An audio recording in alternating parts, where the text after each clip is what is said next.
আপনাদের কি লডর ভডর শব্দের যে ইতিহাস, সেই ইতিহাস কি মনে আছে?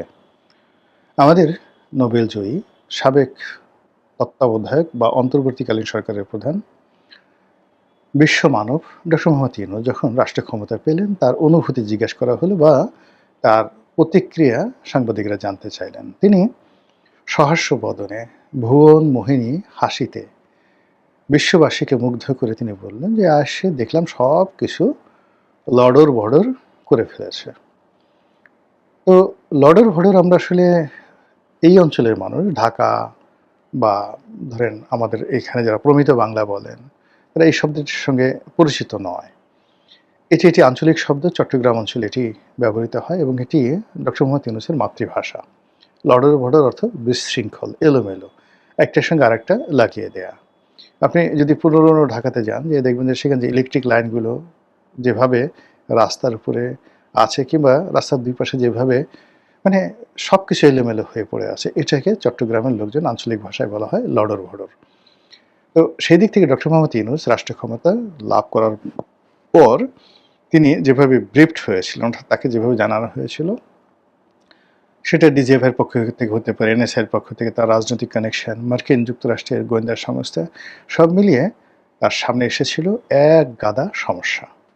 অর্থনৈতিক সমস্যা, আমলাতান্ত্রিক সমস্যা, বৈদেশিক ঋণ, সব মিলিয়ে তিনি মুহূর্তের মধ্যে হোঁচট খেয়েছেন। সারা জীবন তিনি পোলাও খাওয়া মজনু। তার কর্মীরা, তার লোকজন, তার যারা এই ইভেন্ট ম্যানেজমেন্ট করেন, তারা সারা জীবন তার জন্য কাজ করে তাকে একটা চমৎকার মাইক আর একটা মঞ্চ তারা সারা জীবন দিয়েছেন। তিনি মঞ্চে গিয়ে কথা বলেছেন আর চেকে সিগনেচার করেছেন আর ব্যাংক ভরে টাকা দিয়ে গেছে বিভিন্ন লোকজন। জীবনের এই পর্যায়ে তাকে খুব বেশি পরিশ্রম করতে হয়নি, শুধু কৌশল করতে হয়েছে, বুদ্ধি করতে হয়েছে, চালাকি করতে হয়েছে। কিন্তু রাষ্ট্র পরিচালনাটা যে গ্রামীণ ব্যাংক চালানো নয়, রাষ্ট্র পরিচালনাটা নোবেল পুরস্কার পাওয়া নয়। রাষ্ট্র চালানো এখানে ড্যানন কিংবা ধরুন অলিম্পিকের মশাল পরিচালনা করা, ড্যানন কোম্পানি বাংলাদেশে আনা, গ্রামীণ ফোন চালানো, এইগুলোর মতো নয়। এটা অ্যাবসলিউটলি একটা ভিন্ন বিষয়। হিউম্যান ক্যারেক্টারিস্টিক্সের সর্বোচ্চ গুণাবলী, সর্বোচ্চ যোগ্যতা আপনার থাকতে হবে, অথবা আপনার না থাকলেও চলবে। আপনার পাশে অ্যাটলিস্ট ৯ জন লোকের, ইতিহাস প্রমাণিত, দেয়ার আর 9 জুয়েলস। আপনার পাশে যদি ৯ জন সর্ব বিষয়ে বিশেষজ্ঞ, চরিত্রবান, যোগ্যতা সম্পন্ন, শিক্ষিত, মার্জিত, বীর, এরকম ৯ জন লোক যদি থাকেন, তাহলে আপনি খুব কম জ্ঞানী হলেও, ফাঁকিবাজ হলেও, এমনকি ঘুমিয়ে থাকলেও আপনি চমৎকার একটি রাষ্ট্র ব্যবস্থা চালাতে পারেন। যেমন ধরুন চন্দ্রগুপ্ত মৌর্য, তার ৯ জন জেনারেল ছিল বা ৯ জন রত্ন ছিল, 9 জুয়েলস। এর মধ্যে চাণক্য ছিলেন। তো তিনি সুন্দর একটি রাজ্য চালিয়ে গেছেন। এই ৯ জন যে জেনারেল, ৯ জন রত্ন, ৯ জন মন্ত্রী, আমির ওমরা, তারা আবার তার ছেলে বিন্দুসার, বিন্দুসার জমানাতে ছিলেন। বিন্দুসার বলতে গেলে কিছুই করেননি, কিছুই করেননি। সে শুধু অলসভাবে কাটিয়েছেন, কারো উপকারও করেননি, ক্ষতি করেননি। কিন্তু তার বাবা যে রাজ্যটা রেখে গেছেন, সেই রাজ্যটা একেবারে চমৎকারভাবে চালিয়েছেন তার ওই ৯ জন জুয়েলসের কারণে।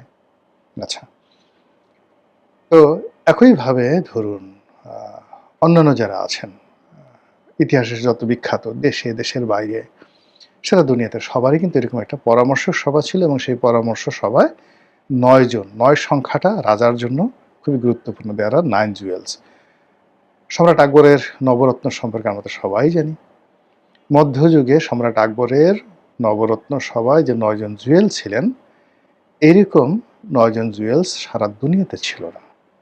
সিমিলারলি নেপোলিয়ন বোনাপার্টের ছিল 9 জুয়েলস, সিমিলারলি জুলিয়াস সিজারের ছিল, কনস্টান্টাইনের ছিল, জাস্টিনিয়ানের ছিল, রোমান সম্রাট জাস্টিনিয়ানের ছিল, মার্কাস অর্লিয়াসের ছিল। তো এই যে ধরেন এই যে বিখ্যাত বিখ্যাত লোকদেরকে, ইভেন আলেকজান্ডার, তারও কিন্তু ৯ জন জুয়েল ছিল এবং সেই জুয়েলের প্রধান ছিলেন প্লেটো। এই অবস্থা। আর্কিমিডিস, যে প্রাচীন গ্রিক সম্রাটের সভাসদ ছিলেন, 9 জুয়েলসের অন্যতম ছিলেন আর্কিমিডিস। কনফুসিয়াস, তিনি একটা মানে তার যে চীন সম্রাট, সেই চীন সম্রাটের অন্যতম সভাসদ ছিলেন, 9 জুয়েলসের প্রধান জুয়েল ছিলেন কনফুসিয়াস। তো এইভাবে আপনার যদি বুদ্ধিমান জ্ঞানী লোকজন থাকে তাহলে আপনি চোখ বুজে কাটাতে পারেন। ডক্টর মোহাম্মদ ইউনূসের যে সফলতা, সেই সফলতার পিছনে এরকম 9 জন জুয়েলস ছিল, ফলে তিনি সফল হয়েছেন। জিয়াউর রহমানের 9 জুয়েল ছিল, তারপরে এরশাদ সাহেবের 9 জুয়েল ছিল এবং বিভিন্ন সেক্টরে তার 9 জুয়েল ছিল। তার সে মানে দেয়ার ওয়াজ গ্রেট 10, G10 বলা হয়। 10 জন সচিবের একটা গ্রুপ ছিল এরশাদ সাহেবের। এর মধ্যে পলিটিক্যাল সেক্টরে তার এরকম 9 জুয়েল ছিল। তাদের পরামর্শে এরশাদ সাহেবের অত লেখাপড়া, অত জ্ঞান গরিমা এত কিছু ছিল না। শুধু একটা ভালো মানে যাকে বলে এরকম একটা সঙ্গ থাকার কারণে সে 9টা বছর দেশকে উপহার দিয়ে গেছে। শেখ হাসিনার এরকম 9 জুয়েল ছিল। সে যত কিছু করুক না কেন তার একটা এরকম জ্ঞানী গুণী এরকম 9 জন লোকের একটা বিরাট পরিষদ ছিল। ফলে সে 17 বছর এই দেশটা চালিয়ে গেছেন। সেই ক্ষেত্রে ডক্টর মোহাম্মদ ইউনূসের যে 9 জুয়েলস, যেটা তার সিলেকশন ছিল কর্পোরেট জগতে, মাল্টিমিডিয়া জগতে, সেইটা তিনি রাজনীতিতে সিলেক্ট করতে পারেননি। তার জুয়েলসের মধ্যে যাদেরকে আমরা দেখেছি, আলী রিয়াজ সাহেব, তার জুয়েলসের মধ্যে আমরা দেখেছি আসিফ নজরুল সাহেব, তার জুয়েলসের মধ্যে আমরা দেখেছি শফিক সাহেব যিনি তথ্য উপদেষ্টা, তার জুয়েলসের মধ্যে দেখেছি মাহফুজ বা নাহিদ, মানে ওনাদেরকে দেখেছি। তো বোঝার চেষ্টা করেন, ফলে তিনি ফেল করেছেন। এখন জনাব তারেক রহমান সাহেবের 9 জুয়েলস কারা কারা আছেন যদি দেখেন, সবচেয়ে মানে এই মুহূর্তে তার পক্ষে যারা খুব সরব, একের প্রান্তিক থেকে শুরু করেন। 1 নম্বর হলো আমজনতা দলের জনাব তারেক রহমান, সবাই যাকে আমতারেক হিসেবে জানেন। 1 নম্বরে তাকে মানে সবচেয়ে প্রমোট করেন। 2 নম্বরে যদি আপনি ধরেন আমতারেক সাহেবের পরে, সেটা হলো রাশেদ খান, যাকে তিনি সচিব পদে নিয়োগ দান করেছেন। রাশেদ খানের পরে যদি আপনি ধরেন তার পক্ষে কথা বলেন, সবচেয়ে বেশি কথা বলেন নুরুল হক নুরু, গণ অধিকার পরিষদ, এটা হলো 3 নম্বর জুয়েল। 4 নম্বর জুয়েল আছেন আন্দালিব রহমান পার্থ। 5 নম্বর জুয়েল আছেন যারা তার পক্ষে কথা বলেন বা রাজপথে আছেন, তাদের হলো যুবদল নেতা নয়ন। যুবদল নেতা নয়নের পরে তার সঙ্গে আছেন জুনায়েদ সাকি 6 নম্বর। তো জুনায়েদ সাকির পরে সরকারের যে গুরুত্বপূর্ণ ব্যক্তি আপনি যদি ধরেন, সেটা হলো যে ওনার একেবারে খুব কাছাকাছি ওনার ডেপুটি বা প্রেস সেক্রেটারি আছেন, সবসময় ওনার সাথে থাকেন, এরকম তাকে ধরে নেওয়া হয় তিনি 9 জুয়েলসের মধ্যে একজন। 7 নম্বর, আমি ভদ্রলোকের নাম এখন মনে করতে পারতেছি না। এরপর মীর শাহে আলম, তাকে মনে করা হয় 9 জুয়েলসের অন্যতম কুশীলব। আর হলো সালাউদ্দিন সাহেব। তো এই যে 9 জন ব্যক্তি আমি বললাম, এই 9 জন ব্যক্তি দেখবেন যে জলে, স্থলে, অন্তরিক্ষে যারা সবসময় তারেক রহমান সাহেবের রিপ্রেজেন্ট করেন, তার পক্ষে কথা বলেন, ন্যারেটিভ তৈরি করার চেষ্টা করেন এবং প্রতিপক্ষর বিরুদ্ধে যুদ্ধ, লড়াই, সংগ্রাম করতে সাহায্য করেন।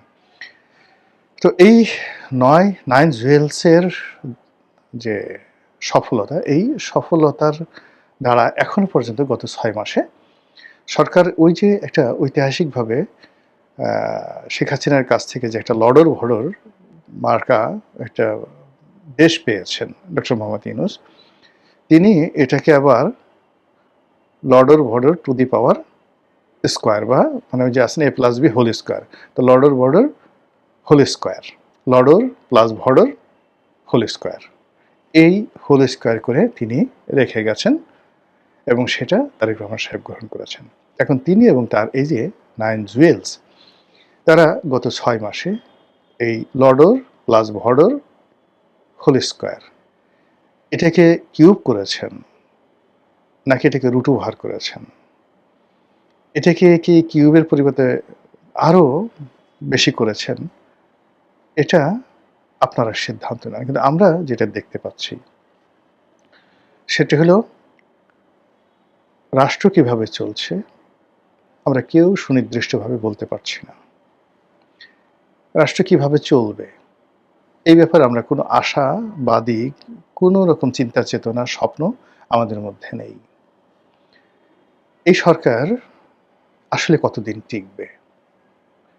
এরকম প্রশ্ন যদি আপনি মানুষের কাছে শুনেন, আপনি একটি ইতিবাচক কথা জনতার কাছ থেকে, মানে যারা বিএনপির যারা কট্টরপন্থী লোকজন আছে, তারা তো সবসময় বলবে যে এই সরকার কিয়ামত পর্যন্ত চলুক, ২০৪১ সাল পর্যন্ত চলুক, তারেক রহমান সাহেবের পরে জাইমা আসুন, জুবাইদা আসুন, তারা সবাই তাকে সমর্থন করবে। কিন্তু আপনি যদি একেবারে জনতা, যারা বিএনপি করে না, আওয়ামী লীগ করে না, জামাত করে না, তাদের কাছে জিজ্ঞাসা করেন একটা সিঙ্গেল ভালো শব্দ গত ৬ মাসে সরকারের ব্যাপারে জনতার কাছ থেকে আসেনি।